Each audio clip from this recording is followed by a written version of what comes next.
Charles's decision to effectively give his blessing to Harry's trip to the UK. Charles essentially betrays him. Charles has spoiled Harry rotten. And here we go again. We're so worried about security. Is this the same Harry that approximately a year ago was photographed on a Ring doorbell camera in a very sketchy part of Fulham? You can't stop them coming to the United Kingdom. You don't have to roll out the red carpet. It is effectively the first step in welcoming them back into the royal fold. And Harry is loving every minute. The reason why William is so angry and why he stormed off after trooping the colour. For King Charles, this civil war between the Waleses and the Sussexes is rumbling on, and Royal Insiders are saying, because King Charles is showing a willingness, just a willingness to see his son, which I don't think is that crazy, although a lot of the viewers disagree with me. Last week's video, all the comments, wake up JJ, Prince Harry, he's a traitor, we don't want our king, yada, yada, yada, yada. Okay, whatever. It's his son. I think showing a willingness to see your son should be a thing, even if you don't really trust him.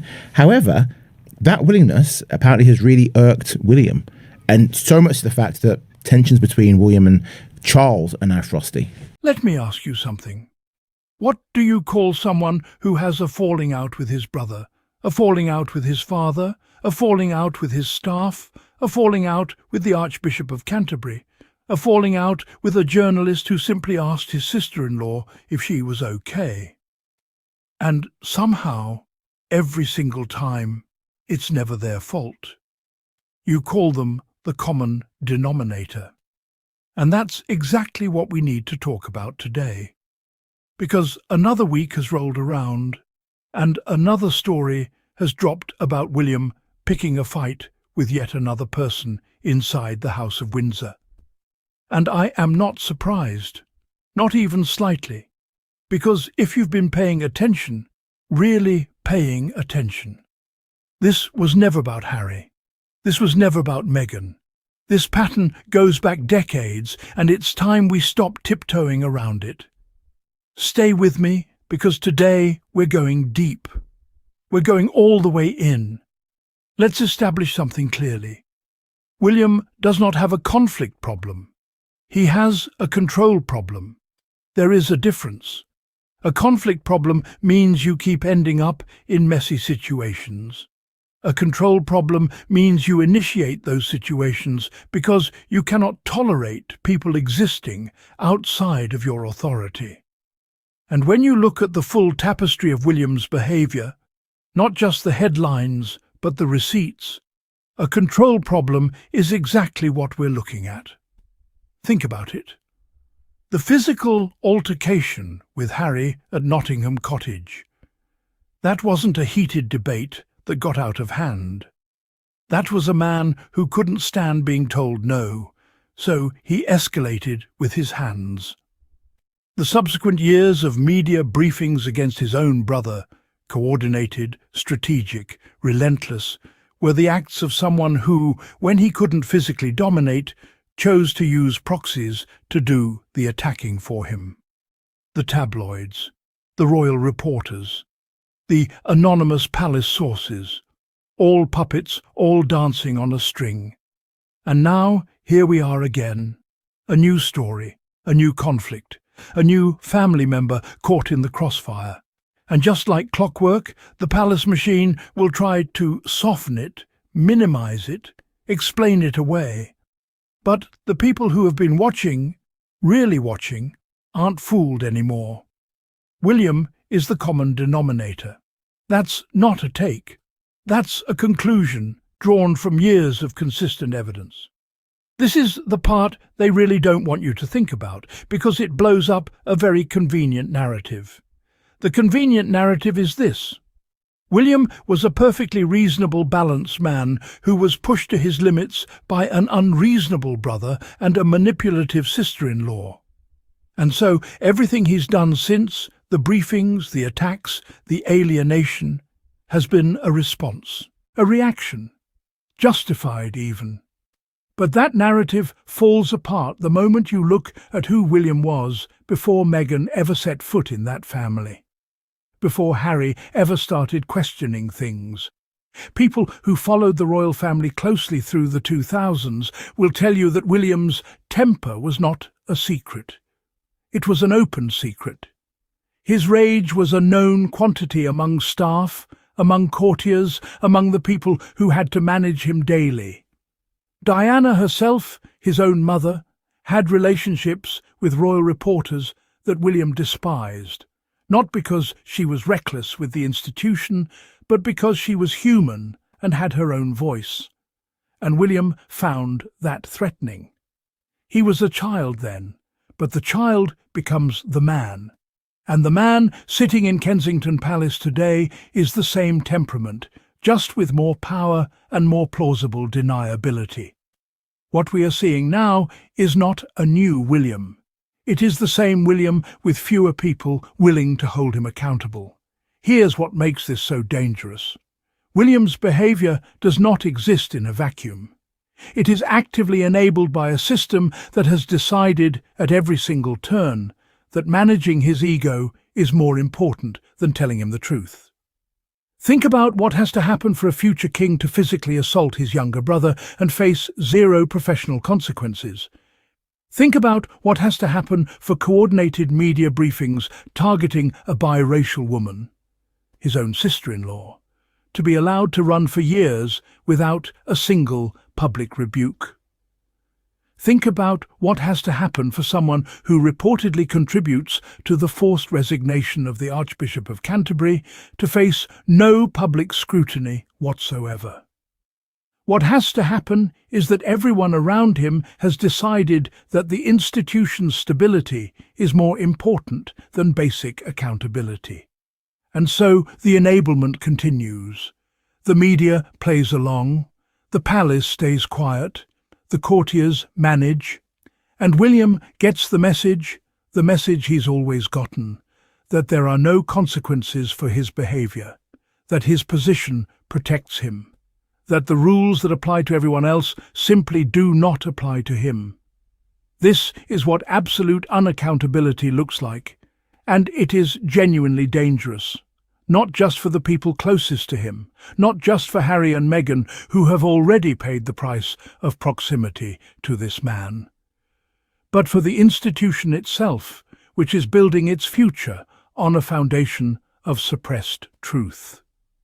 Now, let's talk about something that I think gets overlooked in all of this. Because it's easy to focus on the political dimension, the institutional dimension, the royal family gossip dimension.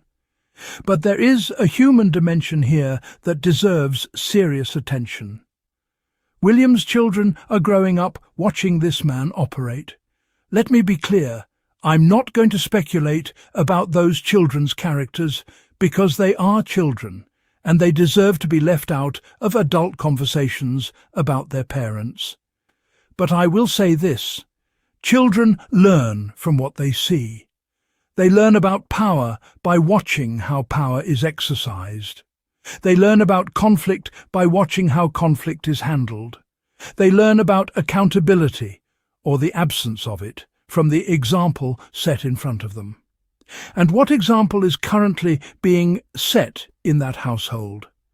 A man who fights with everyone who doesn't bend to his will. A man who uses the media as a weapon. A man who, by numerous accounts, has never genuinely reckoned with the damage he has done to the people closest to him. At some point, and this is simply human nature, those children will grow up. They will develop opinions.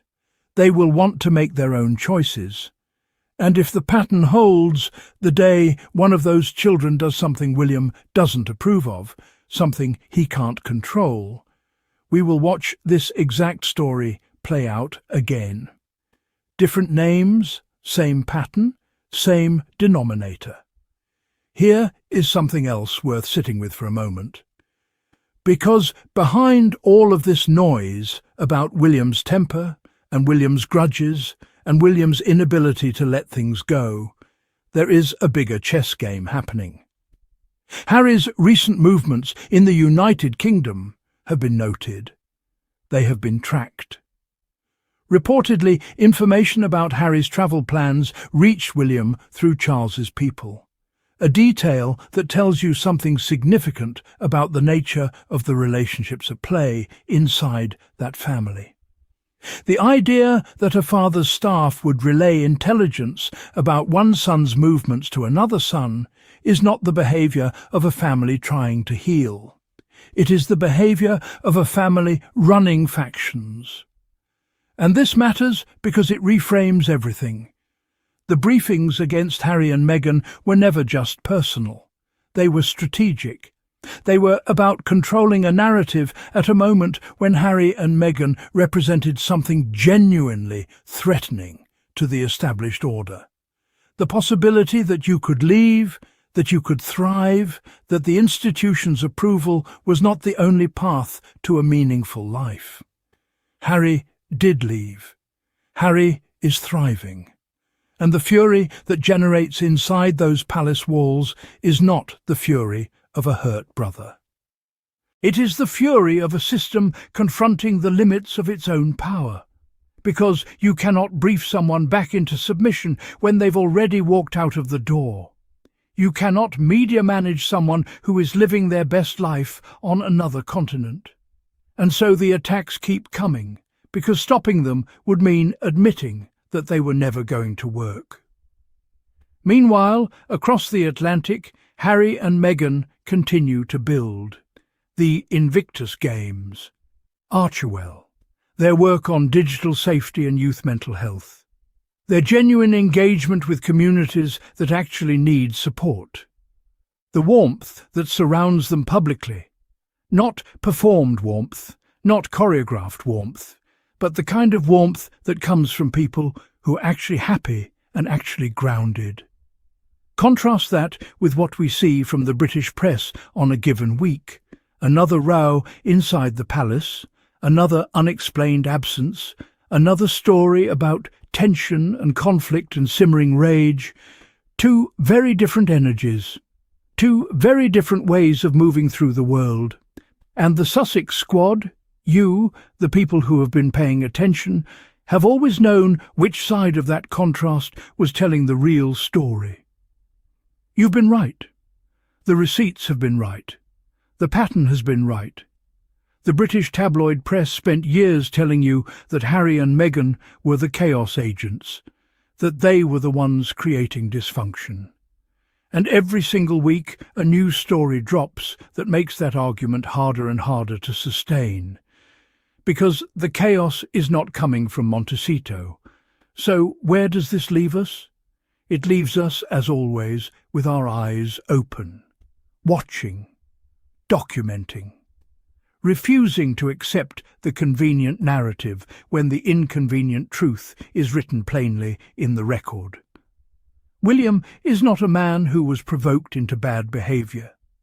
He is a man whose bad behaviour has been enabled, protected, and denied for decades. And the people paying the price for that, Harry, Meghan, palace staff, archbishops, journalists, are not a random collection of troublemakers. They are people who, at some point, told him something he didn't want to hear. That's not a coincidence. That's a pattern. And patterns don't lie. If you're new to this channel, welcome. You're in the right place. We do not do fairy tales here. We do evidence. We do receipts. We do the work of paying attention when everyone else is being told to look away. Hit that subscribe button, turn on your notifications, and join this community. Because there is a lot more to come. The story isn't over. In fact, it's just getting started.